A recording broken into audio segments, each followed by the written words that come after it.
এখন রেডি। এবার আমরা শুরু করে দিই। আমাদের স্ক্রিনটা মনে হয় আবারও দেখা যাচ্ছে। আশা করি ফুল স্ক্রিন কি হয়েছে একটু দেখো, ফুল স্ক্রিন হয়েছে কিনা। ফুল স্ক্রিন হয়েছে এটা? আচ্ছা, ঠিক আছে। তা আজকে আমরা হচ্ছে নতুন টপিক শুরু করতে যাচ্ছি। মোটামুটি আমরা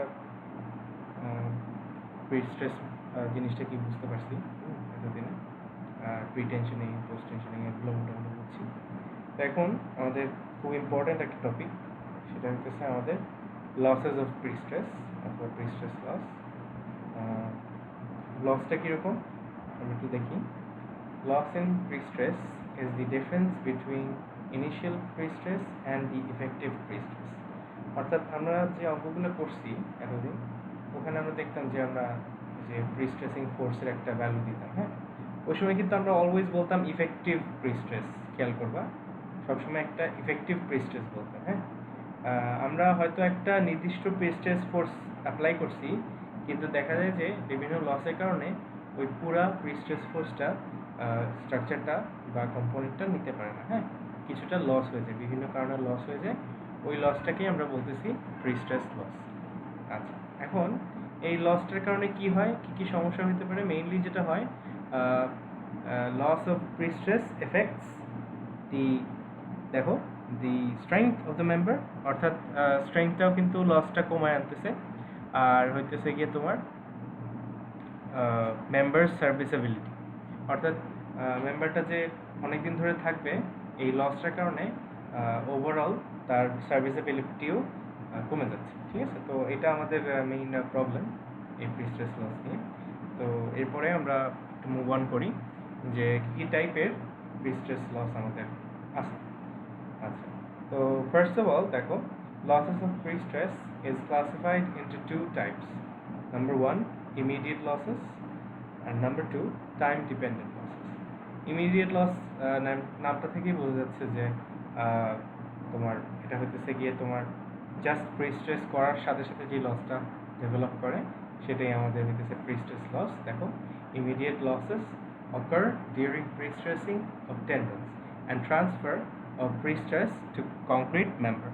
তার মানে আমাদের যখন টেন্ডন থেকে কংক্রিটে মানে প্রি-স্ট্রেসটা ট্রান্সফার হয়, তখনই ওই মুহূর্তেই কিছু লস হয়ে যায়, ওইটাকে আমরা বলতেছি immediate losses. And second type আমাদের সেটা হইতেছে টাইম ডিপেন্ডেন্ট লসেস।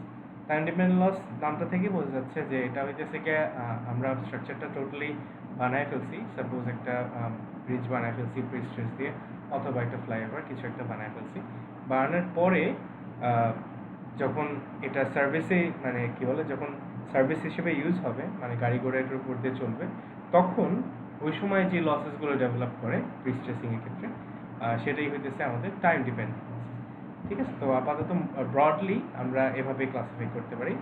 আমরা আরও কিছু ডিটেলস ক্লাসিফিকেশনে চলে যাই। যেমন আমাদের টাইপস অ্যাকর্ডিং টু টাইম, যেটা বললাম আমাদের একটু আগে যেই ক্লাসিফিকেশনটা বললাম মেজরলি, ওটা কিন্তু টাইম ডিপেন্ডেন্ট, তাই না? একটাকে বলতেছি ইমিডিয়েট, একটাকে বলতেছি টাইম ডিপেন্ডেন্ট।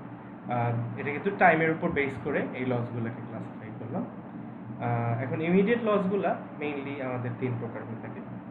দেখো, এক নম্বর আমরা দেখতেছি ইলাস্টিক শর্টেনিং। হ্যাঁ, ইলাস্টিক শর্টেনিং জিনিসটা কি বলবো, সবগুলোই বলবো। ফ্রিকশন কি আমরা খুব ভালো করেই জানি, যেহেতু এখানে এক ম্যাটেরিয়ালের সাথে আরেক ম্যাটেরিয়ালের কানেকশনের ব্যাপার আছে, তো এখানে কিন্তু ফ্রিকশন ব্যাপারটা কিন্তু অলওয়েজই আসতেছে, ঠিক আছে। তাহলে আমাদের ফ্রিকশন আরেকটা হইতেছে ইমিডিয়েট লস। লাস্ট টাইপের ইমিডিয়েট লস হচ্ছে অ্যাঙ্করেজ স্লিপ। এই জিনিসটা কি? হ্যাঁ, অ্যাঙ্কর তো আমরা বুঝছি, তাই না? আমরা অ্যাঙ্কর করে দিই, তারপরে তো হইতেছে গিয়ে তোমার টানি, তাই না? এখন যখন অ্যাঙ্করটা আসলে ছেড়ে দিই, তখন অনেক সময় স্লিপ খায়, হ্যাঁ। আচ্ছা, এক সেকেন্ড, আমার Messenger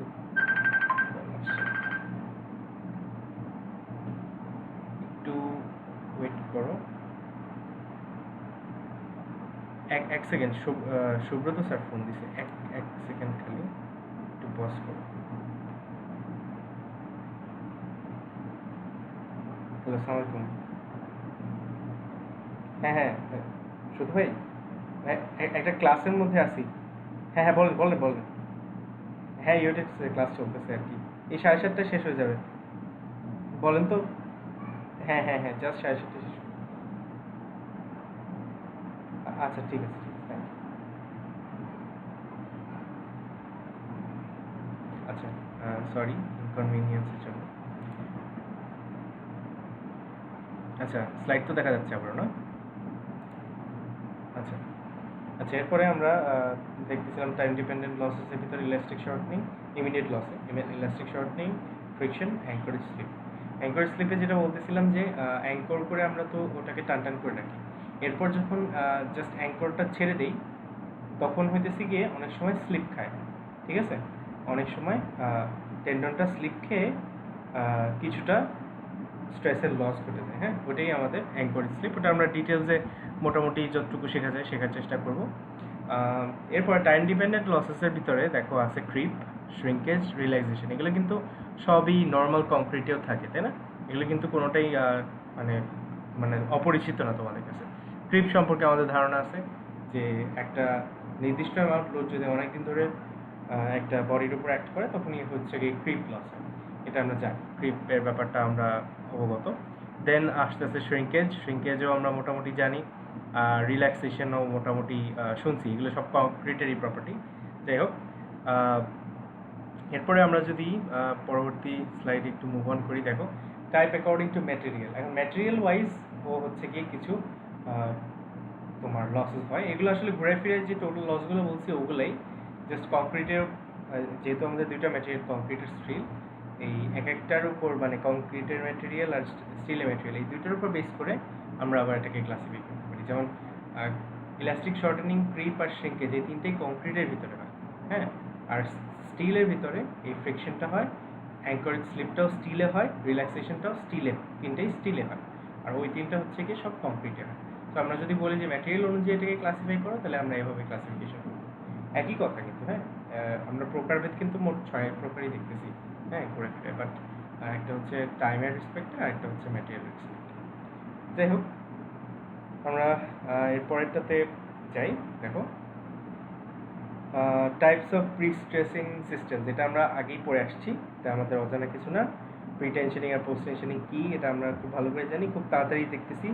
in pretension the tendons are tension before the concrete is placed, এটা জানি আমরা, হ্যাঁ। After the concrete hardened the tension force is released, এটা আমরা জানি।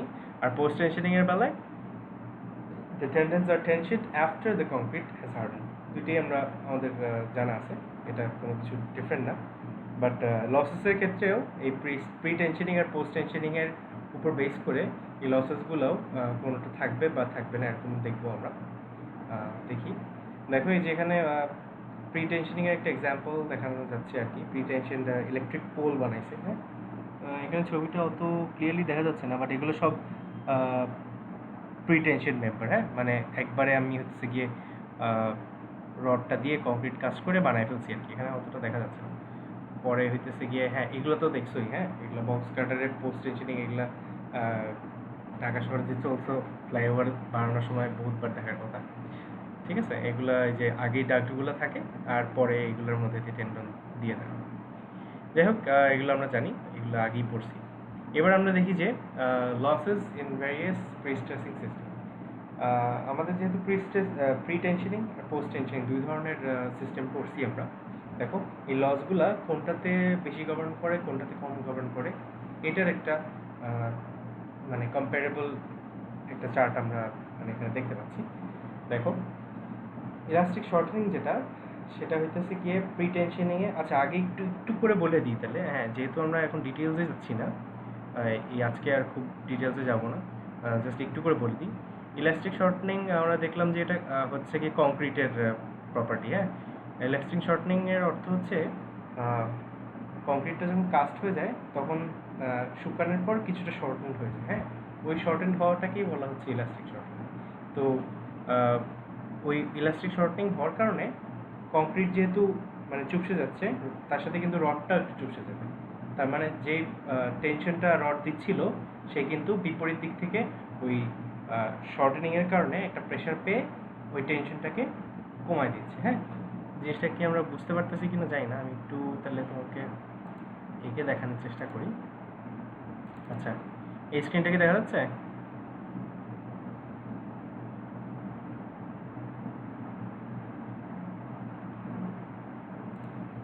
এখনো আসেনি? কি বললো? এই যে হোয়াইট বোর্ডটা, আচ্ছা হোয়াইট বোর্ডটা আসছে। আচ্ছা আচ্ছা ঠিক আছে, আসছে, অসুবিধা নেই। আমাদের হয়তো ছবিটা আছে কোথাও, কিন্তু দেখি আপাতত দেখানোর চেষ্টা করি।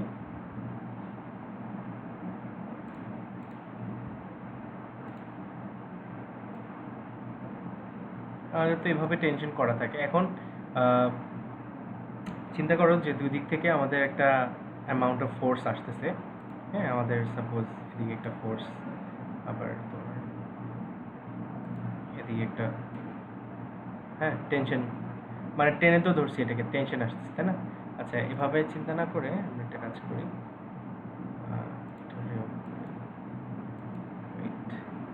এভাবে করে বুঝাই।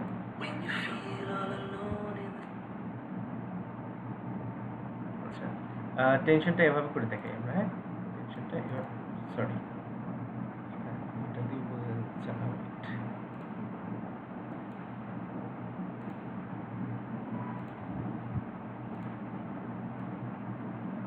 আচ্ছা,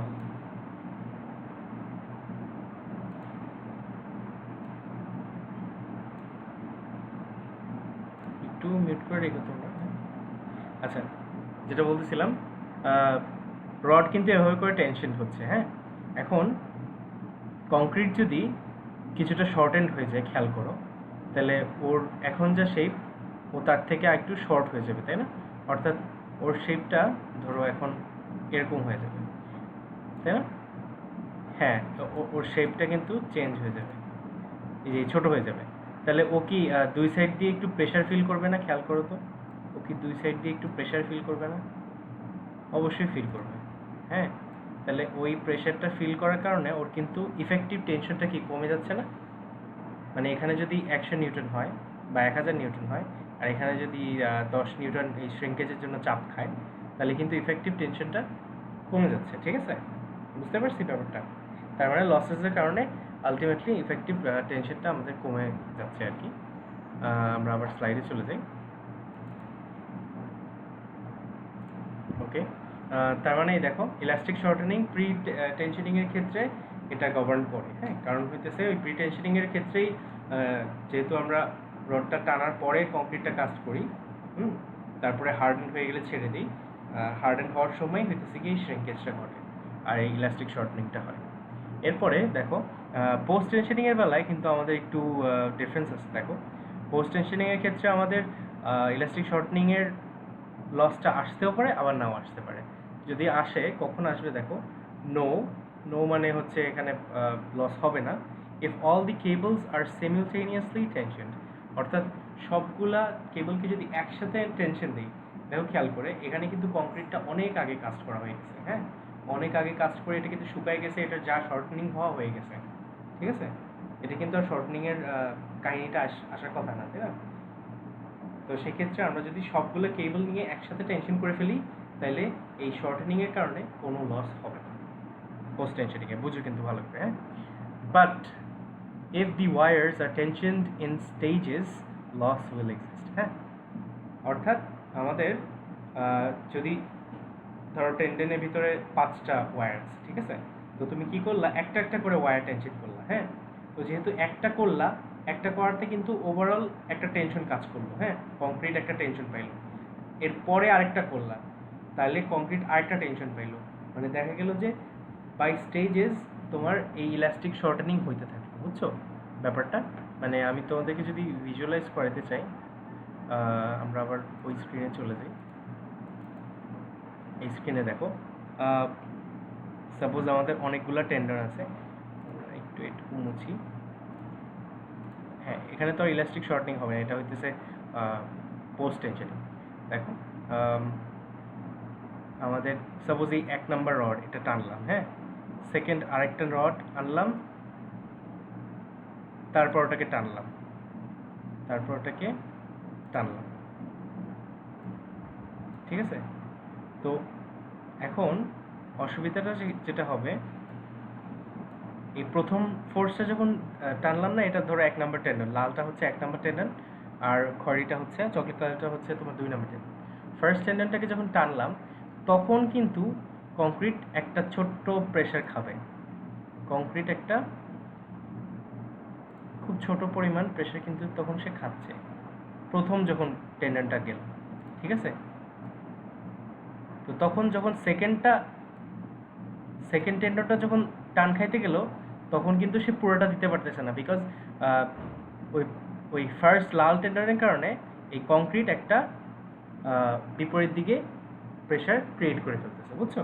তো তার মানে ফার্স্ট টেন্ডন কিন্তু কোনো ইলাস্টিক শর্টনিংয়ে শিকার হয় নাই, বাট সেকেন্ড যে টেন্ডন সে হচ্ছে একটা ইলাস্টিক শর্টনিংয়ের শিকার হয়ে গেছে। কীভাবে বুঝতে পারছো ব্যাপারটা? মানে জিনিসটা কি বুঝতে পারছো কিনা তোমরা? না বুঝলে একটু ভালো করে বুঝে আর কি বল। আর হ্যাঁ, আরেকবার বলি, জিনিসটা একটু ভালো করে বুঝতে হবে আসলে। মনে করো আমার ফার্স্ট টেন্ডনটা, এটা একটা পোস্ট টেনশনই, প্রথমে বলে দিচ্ছি এটা হচ্ছে আমাদের পোস্ট টেনশন, এটা তো বুঝতেছো যে এটা পোস্ট টেনশন, এটা পোস্ট টেনশন মেম্বার। এখন তার মানে কি আমাদের কংক্রিট কাজ করা শেষ, কংক্রিটের কোনো ইলাস্টিক শর্টিং হওয়ার কথা নাই। ফার্স্ট ইয়াটা যখন দিলাম, এই লালটা হইতেছে 1 নাম্বার, লালটা হইতেছে আমাদের 1 নাম্বার টেন্ডন, হ্যাঁ? ওইটা যখন দিলাম তখন কিন্তু কোনো লসেসের সুযোগই নেই, ইলাস্টিক শর্টিংয়ের সুযোগই নেই, ঠিক আছে? বিকজ এটা অনেক আগে কাজ হয়ে গেছে, এটা কোনো সমস্যা। সেকেন্ড টেন্ডনটা যখন দিলাম, এই খয়েরিটা হচ্ছে সেকেন্ড টেন্ডন, তখন যেটা হইলো ওই ফার্স্ট টেন্ডন দেওয়ার কারণে কংক্রিট এই সবুজ চাপটা খাইলো, বুঝছো? বিপরীত দিকে সামান্য পরিমাণ একটা সবুজ চাপ পেয়ে গেল, তখন কি সে কিছুটা শর্টেন্ড হয়ে গেল না? এই সবুজ চাপটা খাওয়ার কারণে সে কিন্তু কিছুটা শর্টেন্ড হয়ে গেল, ঠিক আছে? তাতে হইলো কি, খয়েরিটা যখন আসলো, মানে সেকেন্ড টেন্ডনের ফোর্সটা যখন আসলো তখন সে কিছুটা লসের শিকার হলো, এটাই ব্যাপার। তারপরে কি হবে, যখন 3 নাম্বার টেন্ডনটা আসবে তখন কি সে আবার আরেকটা চাপের হ্যাঁ আরেকটু শর্ট হবে, মানে তখন শর্টনিং ফোর্সটা আরেকটু বাড়বে, ঠিক আছে? এভাবে করে মানে যদি আমি সিমিলটেনিয়াসলি না করে একটার পর একটা টেন্ডন হচ্ছে গিয়ে টানি, সেই ক্ষেত্রে পোস্ট টেনশনিংয়েও এই ইলাস্টিক শর্টনিং লসটা আসতেছে, অকার করতেছে। বুঝতে পারছি ব্যাপারটা? আচ্ছা, আশা করি এখন ক্লিয়ার হয়েছি আমরা মোটামুটি। আচ্ছা, এরপর দেখো স্ক্রিনটা কি দেখা যাচ্ছে এবার, স্লাইডের স্ক্রিনটা? আচ্ছা, ঠিক আছে, ওকে। তাহলে এই পয়েন্টটা আমরা বুঝতে পারছি, এই পয়েন্টটা। আচ্ছা, এরপরে আমাদের অ্যাঙ্করেজ স্লিপ আছে। অ্যাঙ্করেজ দেখো, পোস্ট প্রিটেনশনিংয়ে কিন্তু অ্যাঙ্করেজ বলে কিছু নাই, আমরা জাস্ট এটাকে আটকাই, মানে আটকে তারপরে মানে টেনশন অবস্থায় তারপর কংক্রিট কাজ করি, এরপরে ছেড়ে দিই। তো এখানে অ্যাঙ্করেজ স্লিপটার কাহিনীটা আসতেছে না, হ্যাঁ? যেহেতু পুরোপুরি বন্ডেড জিনিসটা, বুঝছো? এখানে কিন্তু কংক্রিটটা টোটালি বন্ডেড, এই প্রিটেনশনিংয়ের ক্ষেত্রে কংক্রিটটার সাথে তোমার স্টিলটা একদম বন্ড হয়ে গেছে, সো এখানে কিন্তু স্লিপ খাওয়ার চান্সেস নাই খুব একটা। বাট খেয়াল করো, পোস্ট টেনশনিংয়ের বেলায় কিন্তু আমাদের একটা ডাক্টের মধ্যে ওই ওয়্যারটা ঢুকাচ্ছি, ঠিক আছে? তো ডাক্টের ভিতরে যেহেতু ঢুকাচ্ছি, একটু টেনে যদি ছেড়ে দেই একটু হইলেও সে স্লিপ খেতে পারে, ঠিক আছে? রডটা একটু স্লিপ খেয়ে একটু চেঞ্জ আসতে পারে, ঠিক আছে, স্ট্রেসে, তখন ওইটাকে আমরা বলতেছি অ্যাঙ্করেজ স্লিপ। ওই অ্যাঙ্করেজ স্লিপটা তার মানে এই পোস্ট টেনশনে ঘটতে পারে, ওকে? তারপরে যদি ফ্রিকশনাল লসের কথা চিন্তা করি, এখানেও সেম রিজনটা কি, প্রি টেনশনিংয়ের ক্ষেত্রে আমাদের কি দুইটা মেটেরিয়াল একসাথে মানে কাস্ট হয়ে গেছে, তাই না? এখন তো মানে তোমার পুরো ইন্টিগ্রেট এই ম্যাটেরিয়ালটাকে তো আসলে মানে ফ্রিকশনের কোনো কাহিনী আসতেছে না, বাট এখানে যেহেতু ডাক্ট আছে, ডাক্টের সাথে ডাক্টের গায়ের সাথে যে টেন্ডন আছে, টেন্ডনের গায়ের একটা ফ্রিকশন হইতেই পারে, ঠিক আছে? সো এখানে ফ্রিকশনের লসটা এখানে তাহলে আসতেছে, বাট ওই প্রিটেনশনিংয়ে আসতেছে না। এরপরে ক্রিপার শ্রিঙ্কেজ যদি বলো, ক্রিপার শ্রিঙ্কেজ এগুলো আসলে পরবর্তী তোমার লস, সো এগুলো কিন্তু সব ধরনের ইয়াতেই আসবে, এটা প্রিটেনশন হোক, পোস্ট টেনশন হোক বা প্রি স্ট্রেসই না হোক, ঠিক আছে? নর্মাল কংক্রিটেও এগুলো আসে, ক্রিপ বলো, তারপরে রিল্যাক্সেশন অফ স্টিল বলো, এগুলো আসবে, ঠিক আছে? তো এটা অসুবিধা নেই। আচ্ছা, এরপরে আমরা ইমিডিয়েট লসগুলোতে আমরা একটু ডিটেলসে দেখার চেষ্টা করি। দেখো, ইলাস্টিক শর্টনিংয়ের সংজ্ঞাটা একটু আমরা পড়ি। elastic shortening. It is the shorten of concrete member. When the pre-stress is transferred to concrete, the member shortens and the pre-stressing steel also shortens in it. ঠিক আছে, hence there is a loss of pre-stress. এই যে ব্যাপারটা বলতেছিলাম, initially আমরা মনে করো একটা প্রি-স্ট্রেসিং ফোর্স এটার উপর অ্যাপ্লাই করছি, হ্যাঁ, টেনশন হয়ে এটা রিয়াকশন হিসেবে কম্প্রেশন গেছে, কোনো সমস্যা নেই। এখন যেটা হইলো, ও হচ্ছে কি কিছুটা শর্টন হচ্ছে, কিছুটা শর্ট হওয়ার কারণে সে আগে যে পরিমাণ কম্প্রেশন দিচ্ছিল এখন সেই পরিমাণ আর কম্প্রেশন দিবে না। ঠিক আছে, তো এটাই হইতেছে ওর অরিজিনাল লেংথের ক্ষেত্রে যে প্রিস্ট্রেস ট্রান্সফার, ইনিশিয়াল প্রিস্ট্রেস, আর লসটা হওয়ার পরে যেটা হয় ওইটা হচ্ছে ইফেক্টিভ প্রিস্ট্রেস। হ্যাঁ, লেংথ আফটার ইলাস্টিক শর্টনিং। ইলাস্টিক শর্টনিং কিন্তু ওর লেংথটাই ছোটো হয়ে যায়। লেংথ ছোটো হওয়ার কারণে কিন্তু একটা এক্সট্রা চাপ দেয়, যেটা হচ্ছে গিয়ে টোটাল ইফেক্টিভ স্ট্রেসটাকে, মানে প্রি-স্ট্রেসটাকে কমায়। ঠিক আছে, এখানে আর কি ডিটেলস আছে? আচ্ছা, আরও আছে, দেখি। ইলাস্টিক শর্টনিং, হ্যাঁ আমার কয়েক সেকেন্ড আছে। হ্যাঁ, আচ্ছা দাঁড়া, আমি আবার খুলতেছি মিটিং, ওয়েট।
হ্যালো, আমি কি দেখতে পাচ্ছি?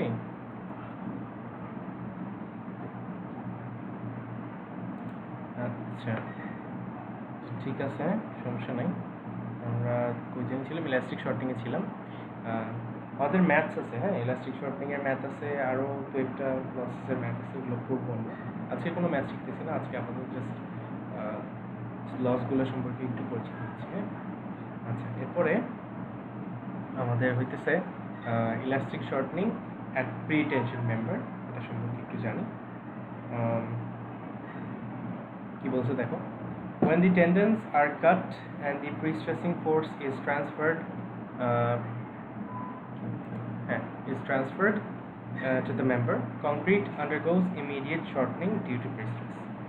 Tendons also shorten by the same amount, which leads to the loss of pre-stress. ঠিক আছে, তার মানে কি বললাম, যে কথাটা যখন ধরে বললাম ওইটাই, কংক্রিট ছোট হয়ে যায়, কংক্রিট ছোট হওয়ার কারণে রডও ছোট হয়ে যায়, রড ছোট হয়ে গেলে ওই টেনশনটা কমে যায়, এটাই। ঠিক আছে, আচ্ছা, এরপরে আমাদের এখানে কিছু ছবি আছে, এই যে প্রি টেনশনের ক্ষেত্রে দেখো, এই এখানেও এনকারেজ করা হয়েছে, এনকারেজ করে দেখা যাচ্ছে ও কিছুটা ছোট হওয়ার চেষ্টা করতেছে, ছবিতে অতটাও বোঝা যাচ্ছে না, যাই হোক, মানে এভাবেই আর কি বেসিক্যালি আমাদের টার্ন করে দেন একটা শাটারিং করে মাঝখান দিয়ে কংক্রিটটা কাজ করে দেয়।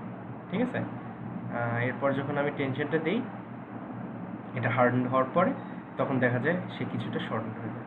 ঠিক আছে, এটাই হচ্ছে আমাদের ইলাস্টিক শর্ট। পোস্ট টেনশনিং এর বেলায় কি হবে, যেটা বললাম এর আগে, if there is only one tendon there is no loss because the applied pre-stress is recorded after the elastic shortening of member. অর্থাৎ মানে একটা যখন টেন্ডন থাকে তখন কিন্তু আমরা সাপোজ মনে করো আমরা 1200 কিলোনিউটন প্রি-স্ট্রেসিং ফোর্স দিলাম, একটা টেন্ডনই আছে পোস্ট টেনশনিংয়ে, তারপরে সে কিছুটা ফার্স্ট টেন্ডনের কারণে সে কিছুটা ছোট হইলো, হয়তো মনে করো 10 কিলোনিউটন লস হইলো, তারপরে ওটা বিয়োগ করে দিব, শেষ। ঠিক আছে, বাট যখন যখন হচ্ছে কি আমাদের মোর দেন ওয়ান থাকে আর সিকোয়েন্সিয়ালি এদেরকে টানা হয়, তখন প্রত্যেকটা টেন্ডনের জন্য আলাদা আলাদা করে লস আসে, তখন ওভারঅল হচ্ছে কি আমাদের একটা ইলাস্টিক শর্টনিং লস চলে আসে। ঠিক আছে, তো একটা থাকলে কোনো অসুবিধা নেই, বাট একাধিক থাকলে আর যদি সিমিলটেনিয়াসলি টানা না হয় তাহলে এই ইলাস্টিক শর্টনিংটা প্রিটেনশনের ক্ষেত্রে কভার করবে। আচ্ছা, এখানে ওটারও একটা ছবি আছে, দেখো কংক্রিট মেম্বারটা আগে থেকেই কাস্ট করা, এই ছবিটা দেখা যাচ্ছে, আর এখানে জ্যাক আছে আর ডাক্টের ভিতরে ওয়্যারগুলো আছে, দুই সাইডে অ্যাঙ্কারেজও করা আছে। আচ্ছা না, এক সাইডে অ্যাঙ্কারেজ করে, এক সাইডে জ্যাক দিয়ে আসলে টানে, জ্যাক দিয়ে আসলে টেনশনটা ইয়ে করে, মানে অ্যাপ্লাই করে আর কি। আচ্ছা, এরপরে আমরা পরের স্লাইডে মুভ অন করি। হ্যাঁ, অ্যাঙ্কারেজ স্লিপটা একটু দেখিয়েছি। In most pre-tensioning systems, the pre-stress force is transferred from the jack. Oh, sorry. Wait, a post-tension. In most post-tensioning systems, when the pre-stress force is transferred from the jack to the anchoring ends, the wedges slip over a small distance. ঠিক আছে, ওয়েজগুলো কিছুটা shrink করে, হ্যাঁ, ওয়েজগুলো কিছুটা shrink করে কিভাবে সেটা আমরা দেখব পরের ছবিতে আছে কোথায়। কিছুটা ওয়েজ কি আমরা চিনছি, ওয়েজ আমি তোমাদেরকে দেখাচ্ছি কি ওয়েজ জিনিসটা কোন জায়গায় ছিল, এই এখানে মনে হয়, হ্যাঁ এই দেখো পোস্ট টেনশনিং এর ক্ষেত্রে যে ওয়েজের জিনিসটা ছিল, দেখো ওয়েজ হচ্ছে এই যে ট্রায়াঙ্গুলার এই জিনিসটাকে আমরা এই যে ভিতরের এইখানকার যে জিনিসটার সাথে তোমার এই টেন্ডনগুলো একসাথে থাকে ওইটাকে বলা হচ্ছে ওয়েজ। ওই ওয়েজটা কারণে অনেক সময় স্লিপ ঘটে, হ্যাঁ, ওই স্লিপের কারণে দেখা যাচ্ছে যে আমরা কিছুটা লস এনকাউন্টার করি।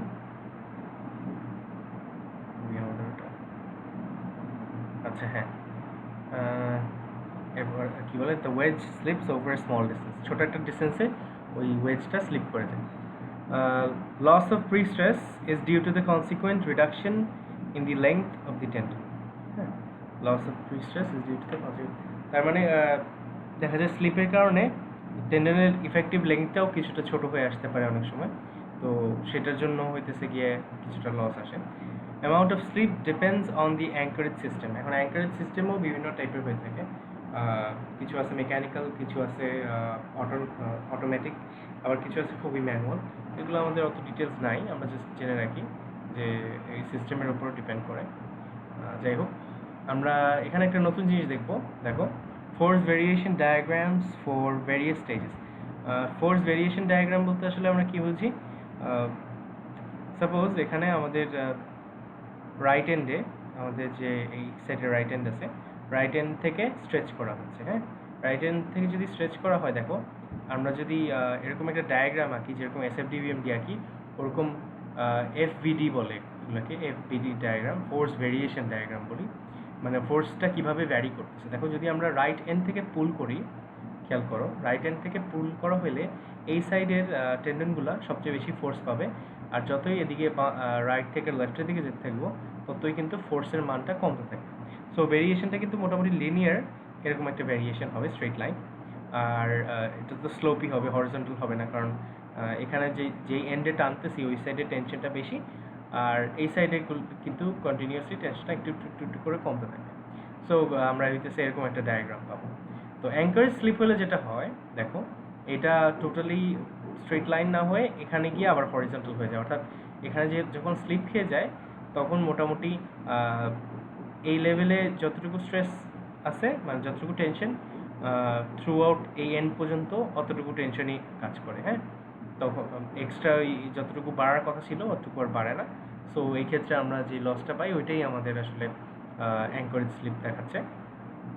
এরপরে দেখো কি লেখা এখানে, আমরা একটু লেখাটা পড়ি। The initial tension at the right end is high to compensate for the anchored slip.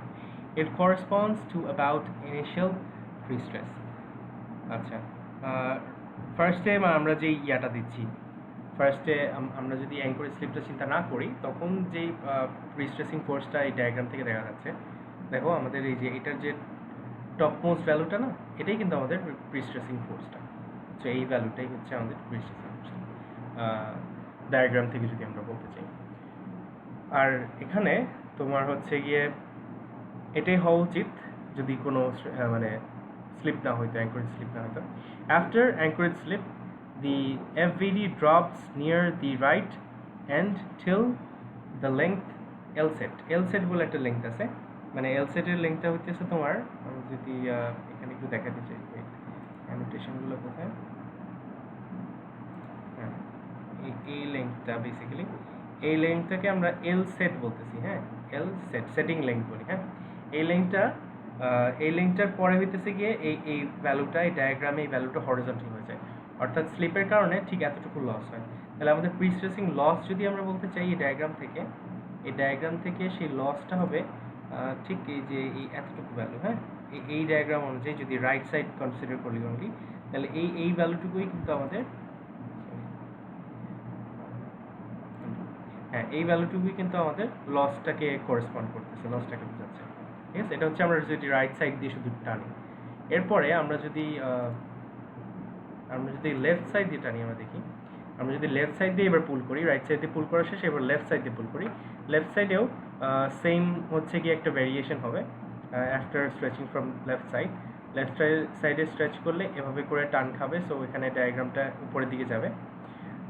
আগে ডায়াগ্রামটা এরকম ছিল, এটা হইতেছে রাইট সাইডে করার সময় এইভাবে ভ্যারি করছিল, আর যখন লেফট সাইডে পুল করতেছি সো এদিকে কি টেনশনটা বেশি হবে অবভিয়াসলি, আর এদিকে টেনশনটা কম হবে, মোটামুটি মাঝামাঝি পরিমাণ যাবে।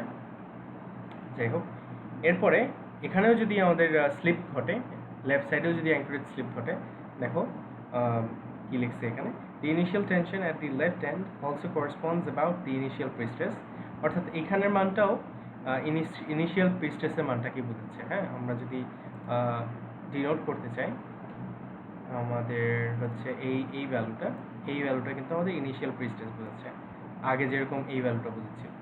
এরপরে দেখো the FVD is linear up to the center line of the beam, the center line পর্যন্ত এটা মোটামুটি লিনিয়ার হবে।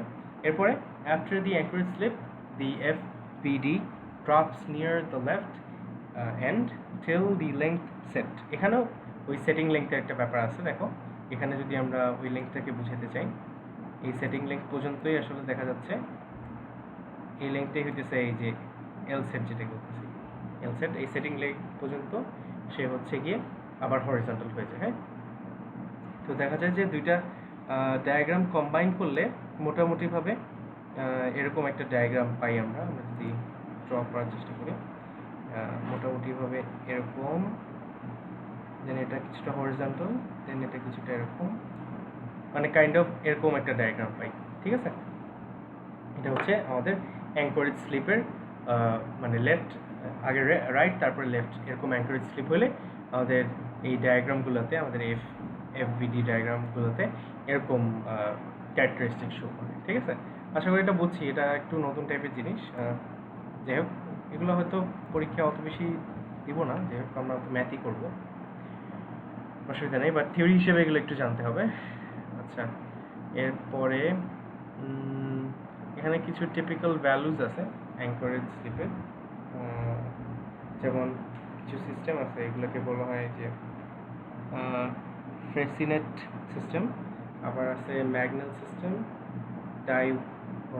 উইড্যাক সিস্টেম, এগুলা বিভিন্ন সিস্টেম আছে। তো ওগুলো একটা লাম্পসাম ভ্যালু আর কি, মানে একটা মানে অ্যাভারেজ একটা ভ্যালু ধরে রাখছে আর কি, অ্যাঙ্করেজ স্লিপের ক্ষেত্রে এতটুকু রিডাকশন হয়, হ্যাঁ এতটুকু লেংথের স্লিপ ঘটে, এখানে কিন্তু লেংথের একটা রিডাকশন ঘটে। হ্যাঁ, ওইটার একটা স্ট্যান্ডার্ড ভ্যালু দিছে, যদি আমরা এই যেরকম 5 মিলিমিটার ডায়ার স্ট্যান্ড ইউজ করি তাহলে 4 মিলিমিটার আমি ধরতে পারি ওভারঅল এই অ্যাঙ্করেজ স্লিপ। আর যদি 8 মিলিমিটার নেই, সাপোজ 12টা করে নিতে হয় মনে হয় এই সিস্টেমে, তো তখন এই যে 6 মিলিমিটারের মতো আসে। আর এই যে এই সিস্টেমগুলোতে অ্যাভারেজ এরকম স্লিপের ভ্যালু আসে। এগুলা ওরকম মনে রাখার দরকার নাই, জাস্ট এমনি জেনে রাখা। এরপরে আমাদের তো আজকে খুব বেশি টাইম নেই, আমাদের ওই সেশনটা বোধহয় শুরু হয়ে যাচ্ছে, বুঝছো? তাহলে আজকে আমরা ডিটেলসে না যাই। আজকে আমার মনে হয় এতটুকুই থাক। নেক্সট দিন আমরা হচ্ছে এই ফ্রিকশনাল লস থেকে বাকি লসগুলো একটু দেখব, ঠিক আছে? তারপর আমরা আস্তে আস্তে একটু অঙ্কের দিকে যাব। হ্যাঁ, ঠিক আছে। আশা করি তোমরা মোটামুটি বুঝতে পারছো জিনিসগুলো। আমি এমনি রেকর্ড করছি তোমাদের সব কিছুই, অসুবিধা নেই। সো আমি রেকর্ডিংটা, হ্যাঁ, নেক্সট ক্লাস ইনশাল্লাহ। নেক্সট ক্লাসে তো আমরা ওইটাই ঈদের আগের দিন না নেক্সট ক্লাস, নাকি আগের দিন পড়তেছে? ও আচ্ছা আচ্ছা, 28 থেকে ছুটি। আচ্ছা আচ্ছা, তাহলে তো হইলোই, তাহলে তো ভালোই হইলো। ঠিক আছে, আমাদের মোটামুটি এখানেই শেষ।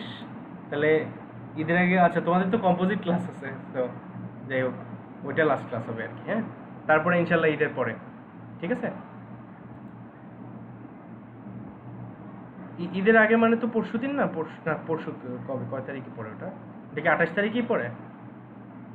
পরশু 27। আচ্ছা শনি না, রবি সোম মঙ্গল, তাই না? 28এই ছুরি। আর আমাদের ক্লাসটাও কি 28এই পড়ছে?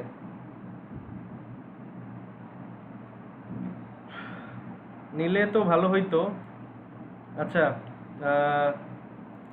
আচ্ছা আমি জানাবো না, দেখি আমি যদি যদি ছুটি দিয়ে দেয় 28 তারিখেই, তাহলে তো আর তোমাদের সাথে আর দেখা হচ্ছে না।